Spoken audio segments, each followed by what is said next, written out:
Another Thunder Thursday on News OK Live. I'm Mike Sherman, sports editor of the Oklahoman, to be joined in progress by some of our Thunder coverage team.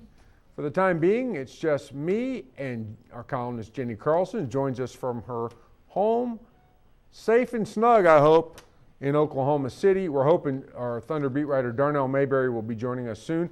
Anthony Slater is en route from Portland to New Orleans, where the Thunder plays Friday night against the Pelicans. Of course, Thunder Thursdays are brought to you by our good friends at Wheeler Chevrolet. All November, which is over now, so all December, they're selling their 90-day or older vehicles at wholesale prices. Take that 30-minute drive west on I-40, save some time and money. Jenny, the Thunder is on their way to New Orleans after what is being billed as a big-time Western Conference matchup Wednesday night in Portland. They lost 111-104. What was your immediate takeaway from that game? Well, you cut out just a little bit there.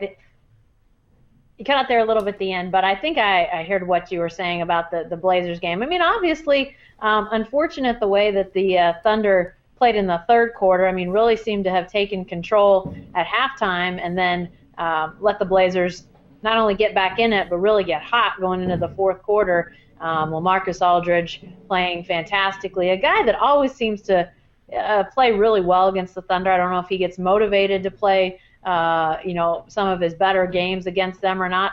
Obviously, he and Serge Ibaka go at each other pretty good. It's a really fun matchup. But, the Blazers are a team that I've always thought had a good collection of talent, but never quite got it all put together. And in the West, that can happen. You can have a really good collection of players and not win as many games as it looks like you should, but they've got it going this year, and obviously that's a tough place to play.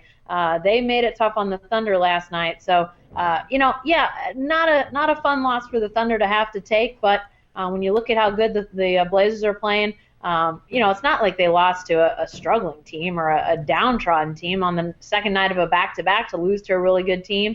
Just makes that rematch when they come here going to be pretty fun. Jenny, the game really got a lot of hype, though, for an early season Western Division matchup. Damian Lillard, the point guard rookie of the year in the NBA last year, and then LaMarcus Aldridge, a power forward who there's an impression that he'd given the Thunder a ton of trouble through the years.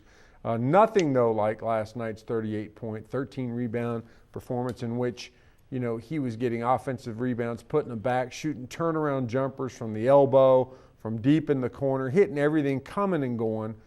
Do you really, as you looked at that matchup, do you think the Blazers are for real? In other words, do you think they're a team that's going to be around late in the Western Conference playoffs? I think you said are the Blazers for real because of LaMarcus Aldridge. Is that close enough? Oh, you're missing a bunch of what I'm saying is not picking up. Okay, sorry. That's okay. Can you hear me now? I gotcha. All right. Well, just basically rookie of the year last year in Damian Lillard. Sure. LaMarcus Aldridge, team off to the best 20-game start in their franchise since 1991. Do you think they'll be around late in the playoffs?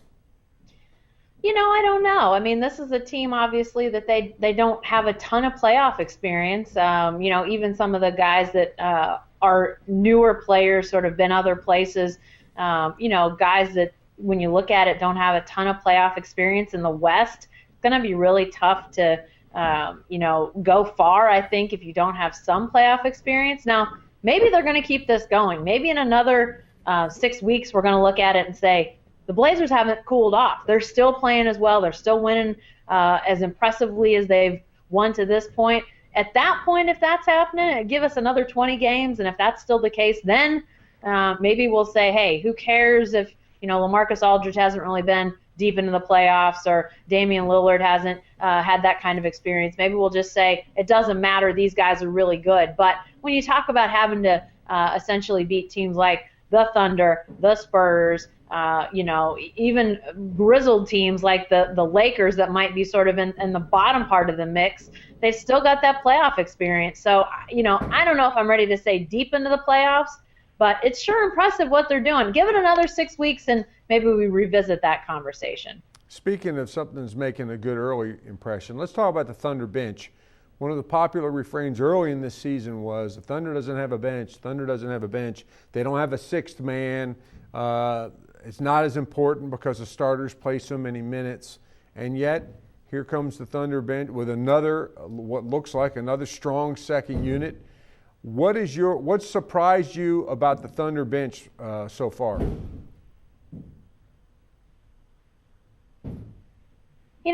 I think as much as anything, it looks to me like maybe they've got more of a traditional sixth man than they thought they might have in Reggie Jackson.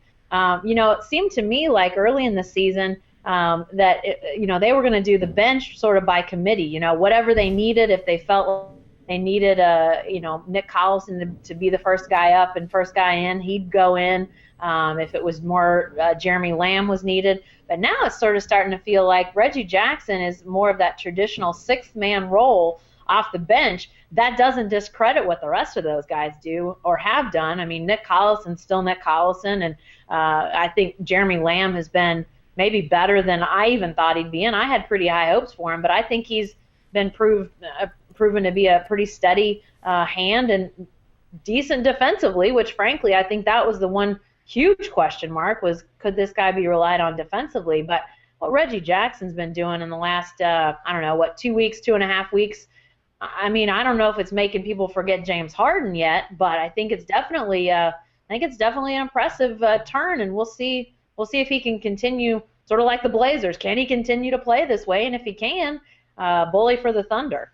Jenny, I'll put you on the spot. We got a couple questions coming on our News OK Live page. You're handling them all until Darnell can join us, and I'll chime in too. But here's one from JD.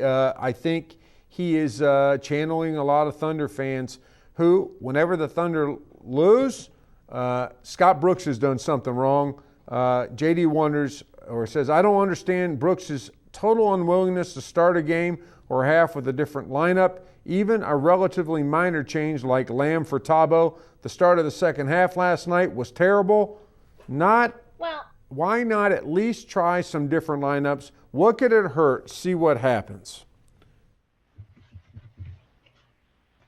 Well, yeah, I think that there's probably an argument to be made for that. But at the same time, I think Scott Brooks has shown a great willingness to do some things differently this year. I mean, look at the willingness to go small, to mix up some lineups, to not maybe be as predictable as he has been in the past.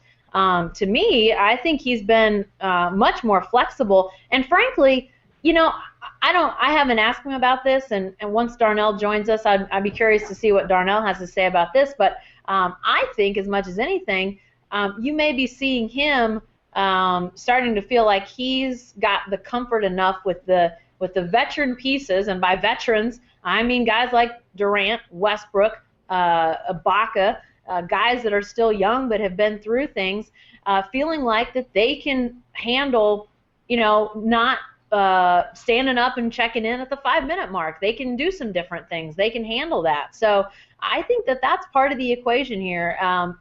Maybe, starting a different lineup from sometimes maybe there is some frustration there and some reason to make those changes. But I think more and more Scott Brooks has loosened up, tried some different things, and I'm glad. I think we're seeing some better matchups and better lineups out there for the Thunder this year. I wonder if Brooks' reluctance to sort of shake up his starting lineup is based on two things. One, success. This is a team that's, the curve is all the way up, and we have not seen any dip so far. 60 wins last season. The only thing that sort of dented that trajectory, of course, was Westbrook's injury. So what they've had has been successful. Number two, Sefolosha's unappreciated skill of being a ball hawk. We tend to focus a lot on Sefolosha's defense, but what he does uncommonly well is to go get the ball. He rebounds well. He's around loose balls all the time, whether he's saving them inbounds to Westbrook for a three-pointer that beats the Warriors, whether he's getting on the ground and whether he's snatching and going for a fast break. If you look at the rest of that makeup of that first team, there's not a lot of ball hawking going on. So that's a key value to him. Also, Jenny, is it possible that Brooks doesn't want to change sort of the balance of scoring? Because if he puts Cephalosha with the second unit, or maybe even Perkins with the second unit, all of a sudden that may be a unit that struggles to score, where anytime Westbrook and Durant are on the court, you got a chance to be fairly explosive offensively.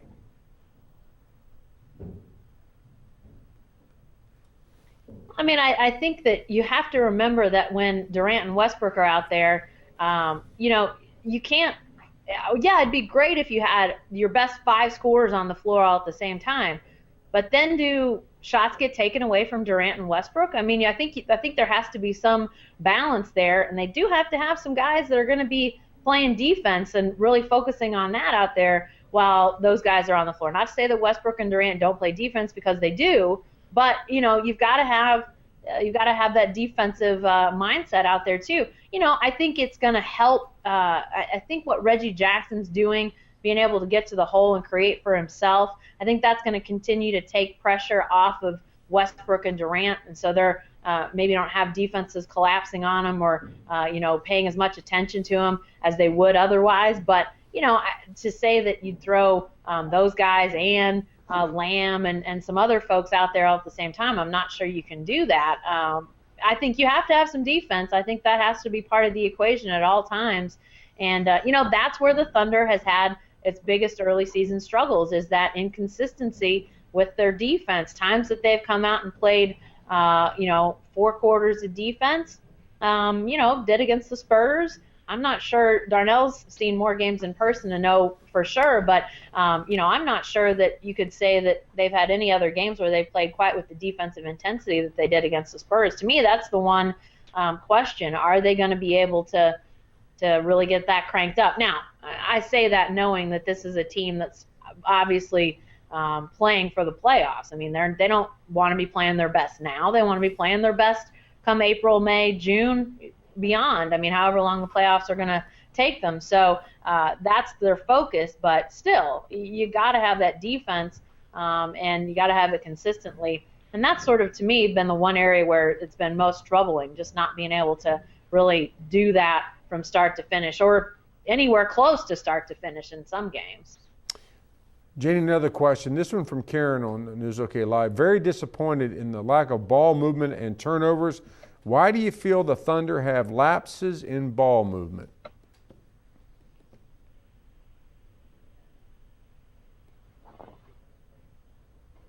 The lapse or the turnovers, was that the question? Yeah. Why do you think the Thunders have the lapses in ball movement? Not moving the ball. I still think some of the same things that have plagued him in the past are still some issues. You get Durant bouncing it off his big feet, or you get Westbrook going too fast and not making a smart play. I think that obviously turnovers last night, I don't know what they ended up with in the third quarter when that game really turned, but that was a big problem, was turning it over too much. And clearly that's been one of their biggest issues in the last few years. One of the worst turning it over teams in the league, for crying out loud. So, but I think, the more that, little things like bigs being able to catch the ball better in the post. I mean, I think as you see Serge Ibaka improve that, he's not going to fumble a pass out of bounds as much. Hopefully that cuts down a turnover or two a game. Maybe Steven Adams, his hands down in the post, he's not as likely to turn it over. They've got it's a whole team thing. Obviously, Durant, Westbrook get focused on, but those other guys have got to help too. And obviously that's an issue. They're gonna want to turn it over less come the playoffs. They just are. You can't turn it over as much as they do sometimes in playoff ball and think you're gonna be okay. I think you make a great point there. I think when we start talking about lack of ball movement, the finger gets pointed at either Westbrook or Durant. You make a great point though, in that they make a lot of passes early in games, and you'll see Perk have trouble holding on. You see Ibaka occasionally, although he's getting better. And then they start not to trust maybe those passes quite as much.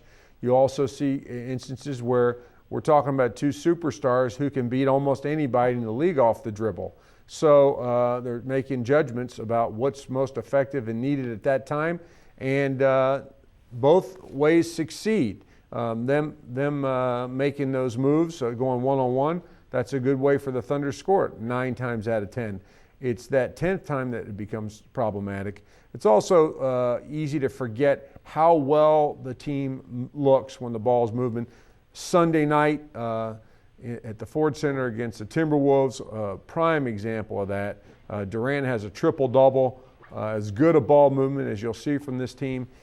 But it's easier to play that way at home when role players are, inspired by the crowd, young players inspired by the crowd.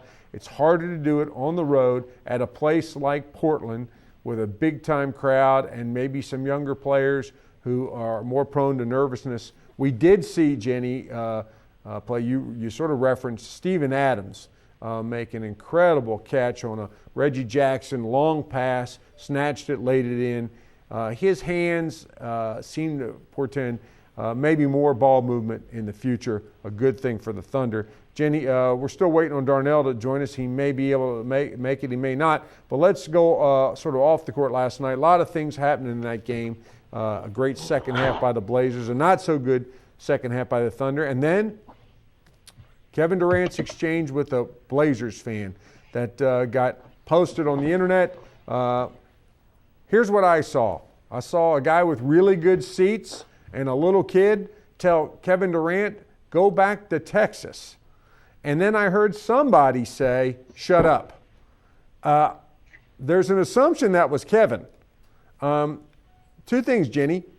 Maybe the nice guy's back. Remember last year, Kevin was saying some things that weren't so nice. Shut up seems to be a fairly nice, polite thing to say by NBA crowd heckler standards. Is that what you heard?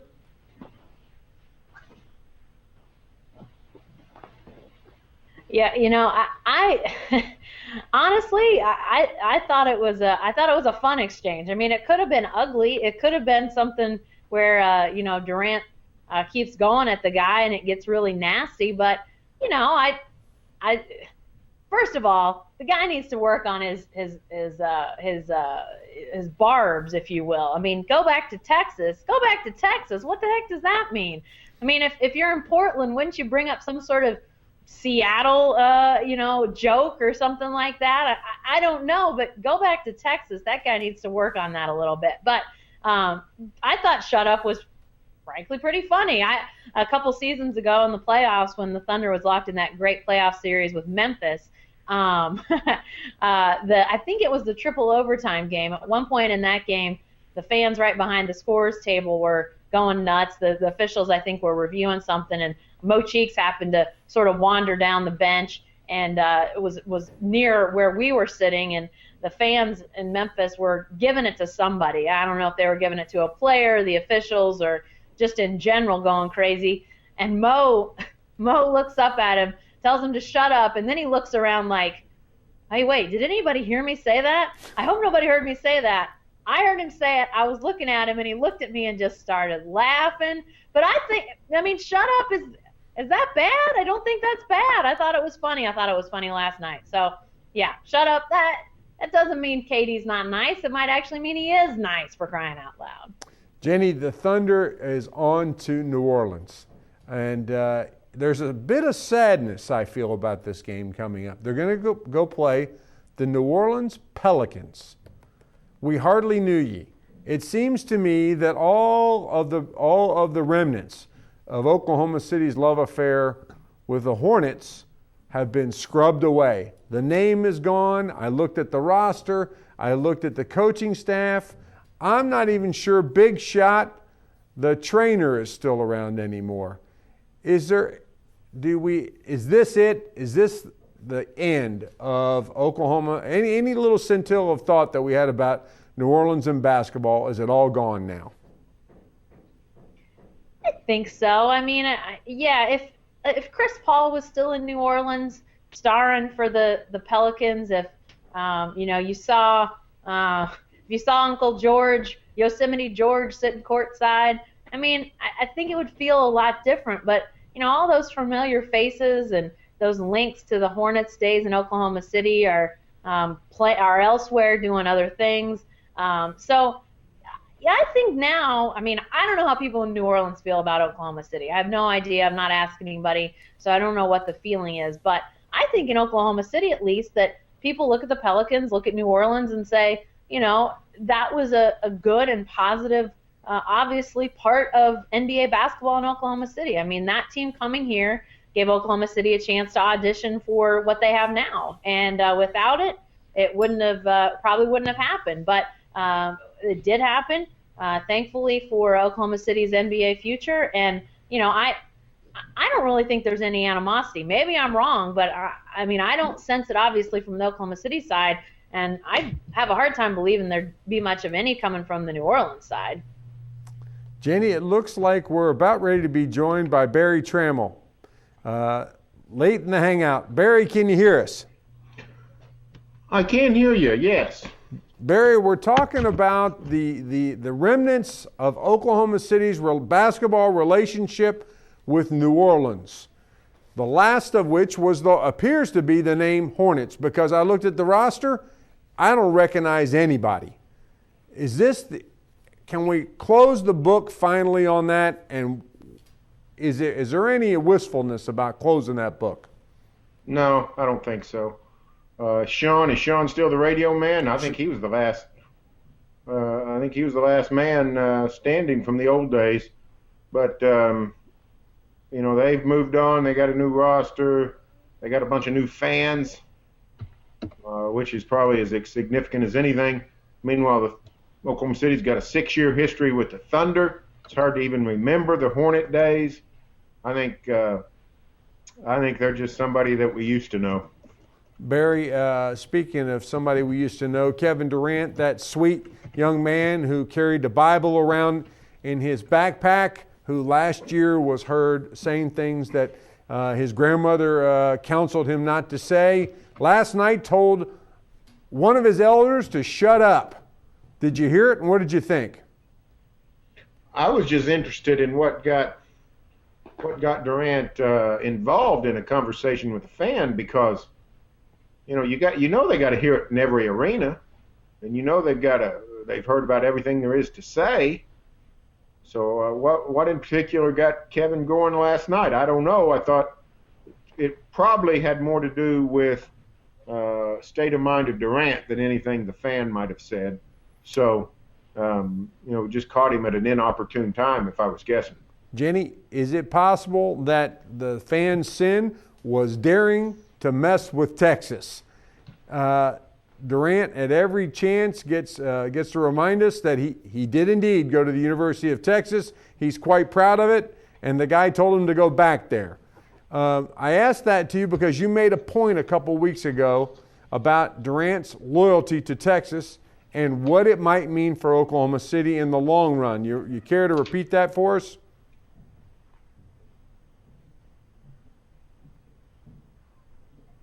We're on delay. Jenny, can you hear me? Just now, you're cutting out bad. I'm sorry. I don't know what's going on. Maybe it's the snow today. We were talking about his Texas roots. Are you talking about his hand signal? Well, he got the old guy fired Durant up perhaps by evoking the name Texas and telling him to go back there. Is that something that his love affair with Texas, his fierce loyalty to it, is that something that could benefit Oklahoma City in the long run?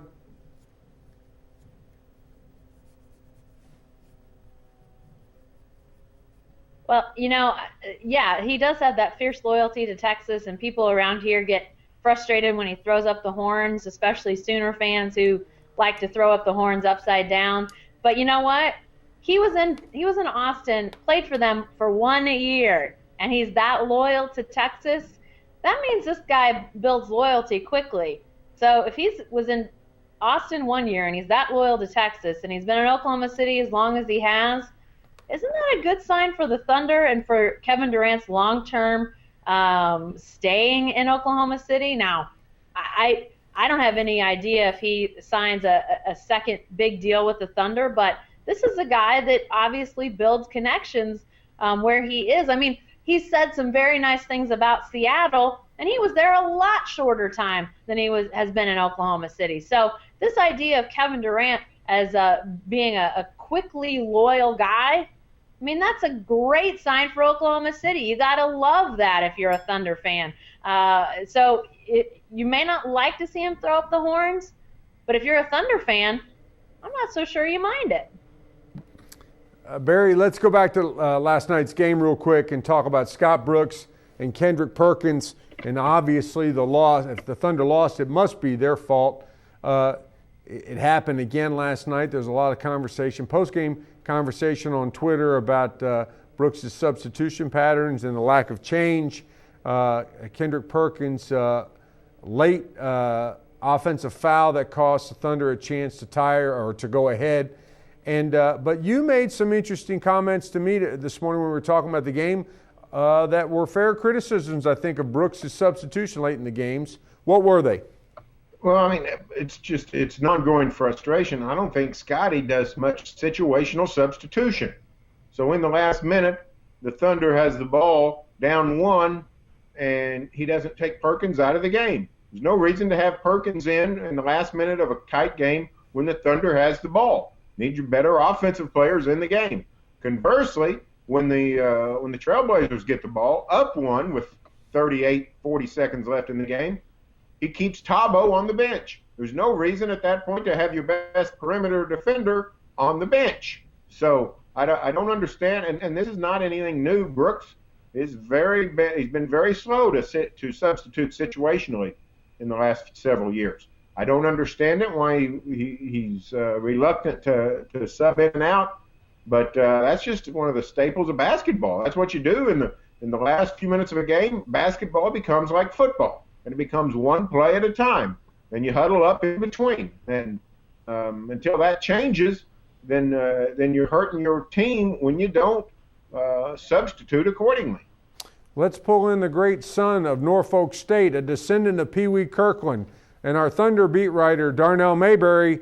Chime in now, Darnell, on Scott Brooks' substitution patterns and lack thereof. You had something to say about it on the internet last night during and after the game. Well, first of all, nobody's going to tell me to go back to Norfolk, are they? No. Okay. Good. No, we like you. Good. Okay, good. I agree with what Barry is saying. I don't think that Scott Brooks is always on top of it in terms of offense, defense, substitution. And I think Barry points it out a lot of the times when we're at the games here in Oklahoma City. And generally it's Thabo Sefolosha, Derek Fisher, and Reggie Jackson. And at times it's also Kendrick Perkins and going offense for defense. But it's something that we've seen for years now, and at some point Scott Brooks is going to have to figure that out and get better at it. But I guess what you're alluding to on the internet that I posted on Twitter today was about the starting lineup, and my beef was more with Kevin Durant and Russell Westbrook this morning. Last night I was sort of on Scott Brooks' case because the starting unit keeps getting those guys off to a bad start in the first and third quarters. They got to figure out a better way to get more balance and better starts to those periods. You got an idea? What's your best suggestion? I mean, I'd like for Scott Brooks to start Jeremy Lamb. I was on the start James Harden bandwagon for the last year and a half that he was here in town, but Jeremy Lamb is a willing defender. He's not as good as Thabo, even though I think Thabo has regressed defensively this year, and I think it'll bring more balance in terms of Jeremy Lamb's ability to stretch the floor, make perimeter shots. But the problem is, and this is what I posted in a mini rant on Twitter today, is that Kevin Durant and Russell Westbrook's defensive shortcomings or inconsistencies are really limiting Scott Brooks' ability to be able to put a guy like Jeremy Lamb in the starting lineup, because he really needs Thabo Sefolosha to set the tone defensively and make up for what Kevin Durant and Russell Westbrook aren't doing consistently. Barry, I made the point a little bit earlier that an underappreciated part of Thabo's game is not defense but ball hawking. He just knows how to go get the ball. Can you see a day or anytime soon where Brooks would take Thabo out of the starting lineup? I guess it's possible. If somebody as reputable as RFD is calling for it, I guess it's possible. I personally don't like the idea. Let me tell you what nobody's going to get much of if they join a starting lineup of Durant and Westbrook, many shots. I think you might as well have 3 defenders out there because those guys are still going to take the vast majority of the shots. It would stretch the floor, no doubt about it. I do think the reports of Tabo's demise as a quality ball player are a little premature. I think he's still a very solid player, and I think generally good things happen when he's out there. I do think the future pretty clear that Lamb is going to be a starter at some point, perhaps as early as next season. But I wouldn't. I would keep Thabo in the starting lineup. I think the second unit playing together has been a very good plus, and I like the Adams, Reggie Jackson, Lamb trio there coming off the bench to provide some skill and some points. So I wouldn't do it. I think Tabo's still a quality ball player, and what you said a minute ago is exactly right. Thabo does bring all kinds of ball hawking and energy and running around and creating havoc. And I want to see him play more, not less. Guys, let's wrap up this hangout with a question about Russell Westbrook. Our good friend Sam Amick of USA Today, formerly of the Sacramento Bee, wrote a story on USA Today about how much Russell Westbrook's absence has made the heart grow fonder about Westbrook, that his critics have turned into proponents. And yet, as we watch Russell Westbrook early this season, have his big games, his 30-point performances, his last-second three-point shots, had they masked the fact that he is not himself yet? Darnell. No, I think he hasn't had enough of them to mask the fact that he's not himself. He's had more duds recently than huge plays like that huge shot against Golden State. So, or both against Golden State. So he's not shooting the ball well. He's getting to the rim, not finishing layups. He's having tunnel vision again. We all heard him promise that he learned to be a smarter player and see the game differently while he was out, but we haven't seen that translate to the court just yet. I mean, he's still doing some of the same things that he did before, and I think the rust is now making him think twice about just the things that he normally does, and I just don't see it right now. I think last night especially, people really got frustrated with Russell Westbrook. Jenny, is it rust that is bothering Russ, or is it just the idea that he has not had enough chance to put into action the thought process he gained from watching?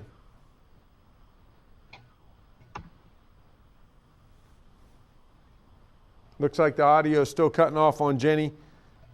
Jenny, what about Russell Westbrook's early performance?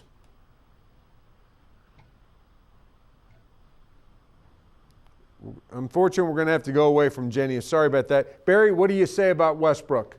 Oh, I think it's pretty clear that he's close to himself, but he's not fully there. I mean, what RFD said is right.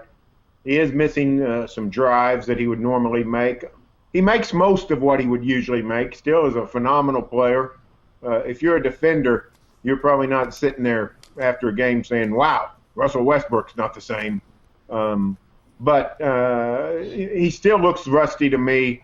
I think, remember, he really didn't have a training camp, so he's a month behind everybody. But we're getting to the point where that's no excuse anymore. So, I mean, we're a month and a week into the season. So I think you'll see Russell playing better and better, and we've seen it in a little bit of spurts. So I think Russell will come into form. I'm not worried about Westbrook.